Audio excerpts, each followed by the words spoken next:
मुझे पता है कि आप लोग अपर मून डीमंस वाली वीडियो को एक्सपेक्ट कर रहे हो और उसकी स्क्रिप्टिंग चल रही है, काफी लंबी वीडियो होगी वो। लेकिन जब तक वो वीडियो बन रही है, चलो मैं आपको मुजान किबुत्सुजी सूजी के बारे में बता देता हूँ। अब जो लोग भी मुजान का नाम पहली बार सुन रहे हैं, उन्हें मैं बता दूं कि डीमन स्लेयर में मुजान किंग ऑफ डीमंस है और उसी ने सारे डीमंस को कहीं ना कहीं क्रिएट किया है। तो ऐसे में मुजान के हिस्ट्री को जानना काफी इंटरेस्टिंग रहेगा। I mean, उसको पावर्स कैसे मिले और उसका मकसद क्या है। अब ध्यान रहे, यहाँ डीमन स्लेयर मांगा से भर के स्पॉयलर्स होंगे। इनफैक्ट एंडिंग भी मैं आपको बता रहा हूँ, तो वो सब नहीं चाहिए तो वीडियो को यहीं पे बंद कर दो। सो यानी मैं दूंगा मुजान के लाइफ पे अपनी ओपिनियन। तो मुजान की कहानी हजारों साल पहले हायन एरा में शुरू होती है, जब वो भी एक इंसान था। जी हाँ, मुजान जब अपनी माँ के पेट में था तभी उसकी धड़कनें कितनी बार रुक गई थी, लेकिन फिर भी वो किसी तरह इस चीज को सरवाइव किया। अब जब मुजान के माँ की डिलीवरी हो गई तो उस वक्त मुजान जो बच्चा था वो रो तक नहीं रहा था। इनफैक्ट उसकी सांसें भी नहीं चल रही थी। तो ऐसे में सभी को लगा कि मुजान मर चुका है और उसे दफनाने ले जाया गया। लेकिन वहां फाइनली मुजान, जो कि उस वक्त छोटा सा बच्चा था, वो किसी तरह रोया और सबको लगा नहीं, ये जिंदा है।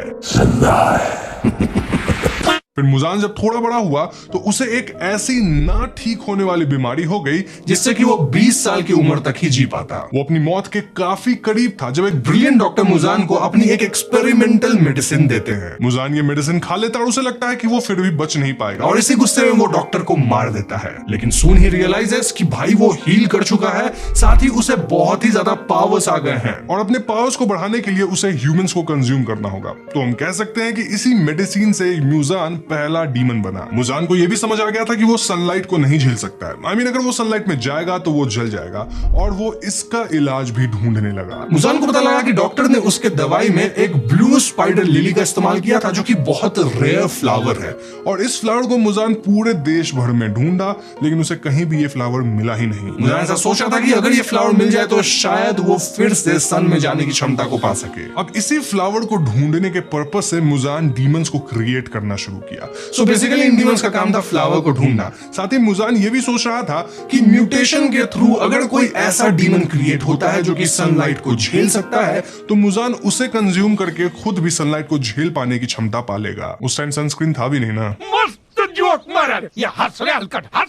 खैर, कुछ साल बाद मुजान एक लड़की से मिलता है जिसका नाम तमायो था और तमायो को भी एक बहुत ही अजीब सी बीमारी थी। तमायो उस बीमारी की वजह से सरवाइव नहीं कर पाती और उसे अपने फैमिली के साथ रहना था, स्पेशली अपने बच्चों के साथ। वैसे मुजान तमायो को डीमन बना देता है, लेकिन डीमन बनने के बाद तमायो अपने ही फैमिली को मार के खा जाती है। अब जब तमायो को सेंस आता है तो वो समझती है कि उसने कितना बुरा किया है और इस टाइम से वो मुजान से नफरत करने लगती है और तमायो अपने नॉलेज का यूज करके कुछ एंटीडोट्स पे काम करने लगती है। बेसिकली एक ऐसी दवा जिससे कि डीमन को ह्यूमंस में वापस से कन्वर्ट किया जा सके। अब तमायो को याद रखना, आगे बहुत इंपॉर्टेंट रोल है इसका। Coming back to Muzan, well Sengoku era में, जिस एरा को डीमन स्लेयर्स का गोल्डन एरा कहा जाता है, उस एरा में मुजान एक हाशिरा को डीमन बना दिया। ऑब्वियसली ये प्रक्रिया विद कंसेंट की गई थी और इस डीमन का नाम पड़ा कोकुशिबू और कोकुशिबू अपर रैंक 1 डीमन है। जी हाँ, मुजान के बाद सबसे पावरफुल यही है। अब यहाँ पावर्स बेसिकली ऐसे वर्क करती है कि मुजान जिसे सबसे ज्यादा अपना खून देगा और अगर वो खून को झेल पाए, क्योंकि यूजुअली जिसे खून देता है वो पड़ जाता है, तो अगर वो खून को झेल पाया तो वो बहुत स्ट्रांग हो जाएगा और कोकुशिबू के अंदर सबसे ज्यादा मुजान का खून है। अब कोकुशिबू डीमन खुद भी एक हाशिरा था, वो भी गोल्डन एरा का, तो आप समझ सकते हो कि वो कितना पावरफुल ऐसे ही था और डीमन बनने के बाद तो बहुत ताकतवर हो गया। ऐसे ही थोड़ी अपर मून 1 है। अपनी जर्नी में मुजान की मुलाकात योरिची सुगीकुनी से होती है, जो कि एक डीमन स्लेयर था और ये कोई आम डीमन स्लेयर नहीं था। जी हाँ, योरिची को आज तक के इतिहास में सबसे पावरफुल डीमन स्लेयर माना जाता है। माना क्या जाता है, वो है ही। योरिची सन ब्रीदिंग का इस्तेमाल करता था और कहा जाता है कि योरिची ही ब्रीदिंग टेक्निक्स को फाउंड किया था। जी हाँ, सन ब्रीदिंग ही सबका पेरेंट है और इसलिए सन ब्रीदिंग सबसे ज्यादा स्ट्रॉन्ग है। सन ब्रीदिंग से ही बाकी सारी टेक्निक्स इजाद हुई है। अब मुजान योरिची को हल्के में लेता है, लेकिन योरिची क्लियरली देख पाता है कि मुजान के पास 5 हार्ट है और 7 ब्रेन, या 5 ब्रेन और 7 हार्ट, और ऐसे में योरिची मुजान को ओवर पावर कर देता है। तो समझ रहे हो, एक डीमन स्लेयर अकेले मुजान को ओवर पावर कर दिया। बहुत बड़ी बात है ये। योरिची मुजान को मारने ही वाले थे, लेकिन मुजान एन वक्त पे अपने शरीर को बर्स्ट कर लिया इन डिफरेंट पार्ट्स और योरिची बहुत सारे पार्ट्स को तो खत्म कर दिए, लेकिन सबको नहीं कर पाए और जो पार्ट्स बच गए, वेल उसी से मुजान वापस से रीजनरेट हुआ और बच गया। बेसिकली हम कह सकते हैं कि मुजान एक नंबर का भगोड़ा है। क्या गुंडा बनेगा रे तू। अब मैं आपको बता दूं कि क्योंकि योरिची सन ब्रीदिंग का इस्तेमाल कर रहे थे, तो मुजान पे उन्होंने जो वार किया था उससे मुजान बहुत जल्दी हील भी नहीं कर पा रहा था।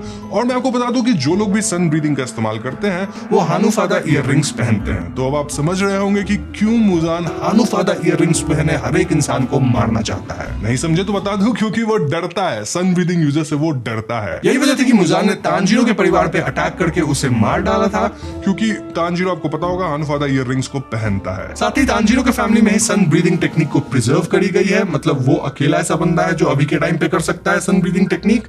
और तानजीरो के फैमिली की एक्चुअली ये टेक्निक नहीं है, उसकी एक अलग ही हिस्ट्री है, तो वो किसी और वीडियो में बताऊंगा। अब यहाँ एक सीक्रेट बताऊं, योरीची का ट्विन ब्रदर और कोई नहीं बल्कि डीमन कोकुशिबु है। जी हाँ, कोकुशिबु का रियल नाम मिचिकात्सु सुगिकुनी है, और वो जब ह्यूमन था तो वो ऑब्वियसली इसका ट्विन ब्रदर था, साथ ही वो अपने भाई से जलता था, योरीची से। जलन और कंपटीशन में ही अपने भाई का सन ब्रीदिंग देख के वो अपना मून ब्रीदिंग टेक्निक बनाया था। इनफैक्ट ऐसा कहा जाता है कि सबसे पावरफुल सन ब्रीदिंग टेक्निक है और सेकंड पे मून ब्रीदिंग ही है। तो आप समझ रहे हो डीमन कोकुशिबु कितना ज्यादा स्ट्रॉन्ग है। वेल, अपर मून्स वाली जो वीडियो आएगी उसमें सब बताऊंगा डिटेल में। फिलहाल हम कहानी से भटक रहे हैं, तो फिर हम वापस से मुजान पे आते हैं। तो वेल, आगे चल के मुजान बेसिकली योरीची के अटैक के बाद अपना एक टीम बनाया, और इसे ही हम मून डीमंस कहते हैं। मांगा में इसे 12 किजुकी कहा गया है, और यहाँ 12 डीमन है, जिसमें से 6 अपर मून है और 6 लोअर मून्स। ये डीमन मून्स बेसिकली मुजान के हर एक टास्क को अंजाम देते हैं। आपको पता ही है मुजान का मकसद क्या है। वेल, ये डीमन मून्स का काम वही है, साथ ही ये लोग हाशिराज को भी मारते हैं। मुजान खुद अब हाशिराज से नहीं लड़ता, ऑल्दो अभी के टाइम के हाशिराज बहुत वीक है, और मुजान एक साथ 10-15 को भी निपटा देगा। लेकिन वो डर है ना योरीची का, वो डर ही काफी है। अब यहाँ एक अमेजिंग बात यह है कि मुजान अनजाने में फाइनली एक ऐसा डीमन क्रिएट कर पाया जो कि सनलाइट को झेल सकती है, और ये डीमन और कोई नहीं बल्कि नेजुको है। जी हाँ, तानजीरो की बहन। अब जब मुजान को पता चलता है कि नेजुको सनलाइट को झेल सकती है, तो उसे अब नेजुको को कंज्यूम करना है, क्योंकि अगर वो ऐसा कर लिया तो वो सनलाइट में भी आराम से रह सकता है। तो हम कह सकते हैं वो काइंड ऑफ इमॉर्टल हो जाएगा, not really but kind of. तो फिर यहाँ कुछ और इवेंट्स होते हैं, और इस पॉइंट पे एक ऑल आउट बैटल छिड़ जाता है between demons and humans, basically Hashiras. इस लड़ाई में कई हाशिराज डीमन स्लेयर्स मारे जाते हैं, साथ ही सारे अपर मून डीमंस और लोअर मून तो पहले ही खत्म हो गए थे, सब खत्म हो जाते हैं। मुजान के साथ कई हाशिराज एक साथ लड़ते हैं, साथ ही वहां तानजीरो, इनोसुके और जिनित्सु तो था ही। ये सब मिलकर भी मुजान को हरा नहीं पाते, और यहाँ तमायो बहुत ही चालाकी से मुजान के अंदर एक पॉइजन इंजेक्ट करती है। अब इस पॉइजन के 4 प्रॉपर्टीज थे, जो कि आपको मैं धीरे धीरे बताऊंगा। तो पहली प्रॉपर्टी तो इस पॉइजन की ये थी कि वो एक डीमन को ह्यूमन में कन्वर्ट कर सकता है, लेकिन मुजान इतना स्ट्रॉन्ग था कि उस पे ये काम नहीं किया, मतलब किया थोड़ा सा बट ठीक से काम नहीं किया। दूसरी प्रॉपर्टी ये थी कि ये पॉइजन मुजान को रैपिडली एज कर रहा था, यानी कि ऑलमोस्ट 1 मिनट में 50 साल। तो मुजान बूढ़ा होकर कहीं ना कहीं वीक हो रहा था। तीसरी प्रॉपर्टी है कि ये मुजान के सेल को डिवाइड नहीं होने देता, और चौथी प्रॉपर्टी है कि वो उसके सेल को डिस्ट्रॉय भी कर रहा था। तो बेसिकली कह सकते हैं इस पॉइजन की वजह से मुजान बहुत वीक पड़ गया, और इसी वीकनेस की वजह से ही इतने सारे हाशिराज और डीमन स्लेयर्स मुजान के सामने सरवाइव भी कर पाए, मतलब लड़ भी पा रहे थे। तो इस लड़ाई में मुजान का हेड भी डिस्ट्रॉय किया जाता है, लेकिन मुजान अपने हेड को भी ग्रो कर ले रहा था। साथ ही मुजान जब अपने रियल फॉर्म में आता है तो हम उसके शरीर पे कई सारे मार्क्स को देख पाते हैं, बेसिकली स्कार्स, और हमें पता चलता है कि ये वही स्कार्स है जो उसे योरीची के साथ लड़ाई में मिले थे। यानी कि मुजान इतने हजारों साल बाद भी योरीची के द्वारा दिए गए स्कार्स को ठीक से हील नहीं कर पाया था। क्या पावरफुल इंसान था योरीची। All hail Yoriichi. यही स्कार्स मुजान के वीक पॉइंट्स भी थे, और यहाँ Tanjiro all 12 forms of sun breathing को साइमल्टेनियसली यूज करता है, जिससे कि 13th फॉर्म भी एक्टिवेट होता है। बाकी सारी स्लेयर्स भी मिलके मुजान पे अटैक कर रहे थे। मतलब इस पूरे अटैक में क्या क्या हुआ वो मैं किसी और सेपरेट वीडियो में बताऊंगा, वरना वीडियो 1 घंटे लंबी हो जाएगी। बट ये समझो कि सब मिलके लड़ाई कर रहे थे मुजान से, और किसी तरह उसे होल्ड कर पाए। मुजान यहाँ से फिर से डिवाइड होकर भागने का कोशिश किया, लेकिन आपको पता है कि सेल को ना डिवाइड होने वाला पॉइजन तमायो उसको दे चुकी थी। साथ ही उसकी हीलिंग भी इफेक्ट हो रही थी, क्योंकि वो रीजनरेट भी नहीं कर पा रहा था सेल को। बेसिकली कह सकते हैं कि तमायो मरने से पहले अपना पूरा काम करके गई, मतलब मुजान की बत्ती लगा के गई। तो ऐसे में बचे कुछ डीमन स्लेयर्स किसी तरह मुजान पे काफी अटैक करते हैं, उसे काफी इंजर करते हैं और खींच के सनलाइट में ले आते हैं। सनलाइट में आते ही मुजान जलने लगता है और एक जायंट बेबी के फॉर्म में आकर भागने की कोशिश करता है, लेकिन सब मिलके उसे होल्ड करते हैं एंड फाइनली मुजान जल के मारा जाता है। अब मुजान था बहुत स्मार्ट। इस होल्डिंग के दौरान तानजीरो मुजान के सबसे करीब था, तो मुजान अपना सारा ब्लड और डीमन वाला पावर तानजीरो के अंदर इंजेक्ट कर देता है। मतलब क्या विलन है ये बंदा। विलन हो तो ऐसा इतना ज्यादा पावरफुल कि मैं बता नहीं सकता, साथ ही स्मार्ट भी, बहुत ज्यादा स्मार्ट। तो तानजीरो डीमन बन जाता है और वो सब पे अटैक करने लगता है, और इस पॉइंट पे तानजीरो के सभी दोस्त और हाशिरा उसे रोकने की कोशिश करते हैं। अब मैं आपको बता दूं कि नेजुको को अब तक दवा मिल चुकी थी जिससे वो डीमन से ह्यूमन बन सके, और वो ऑलमोस्ट कन्वर्ट हो ही गई थी, और वो आके तानजीरो को हक करती है। तानजीरो नेजुको पे भी अटैक करता है, लेकिन नेजुको के प्यार को देखकर वो किसी तरह खुद को कंट्रोल करता है।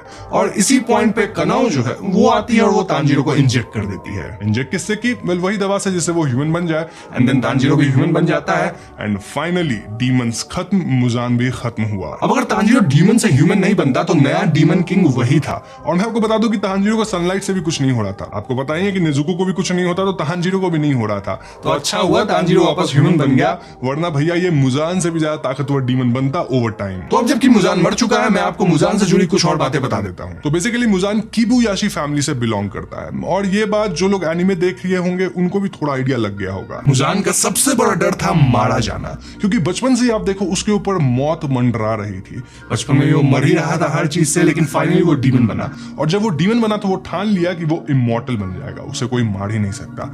और उसी ड्राइव के चक्कर में वो आगे बढ़ता रहा, कंज्यूम करता रहा लोगों को, बहुत सारा पाप किया, बट इन द एंड मौत सबको आनी है, उसको भी आ गई। अब मुजान की जो फाइनल फाइट हुई थी वो बहुत ही अमेजिंग फाइट थी, और वो एक सेपरेट वीडियो डिजर्व करती है, अपनी एक वीडियो जो कि ऑलमोस्ट 15-20 मिनट की होगी, तो उस पर हम कभी और बात करेंगे। लेकिन उससे पहले हम 12 डीमन मून्स वाली वीडियो आपके सामने लेकर आएंगे, एंड देन वो भी लेकर आएंगे, और बहुत कुछ डिस्कस करना है इस एनीमे में। साथ ही में कुछ और भी एनीमे देख रहा हूं, तो सबकी वीडियो धड़ाधड़ आपके पास आती रहेगी, टेंशन मत लो। उम्मीद करता हूं आपको ये वाली वीडियो पसंद आई होगी, एंड अगर पसंद आई तो लाइक और शेयर जरूर कीजिएगा। साथ ही मेरे चैनल पे जो आगे एनीमे से रिलेटेड ढेर सारी वीडियो आने वाली है, उनको नहीं मिस करना है तो हमें सब्सक्राइब भी कर देना। साथ ही सब्सक्राइबर्स की जरूरत भी बहुत है, देख ही सकते हो कितने कम सब्सक्राइबर्स और व्यूज है, तो सपोर्ट कर दो थोड़ा। I will see you guys in the next one, peace out.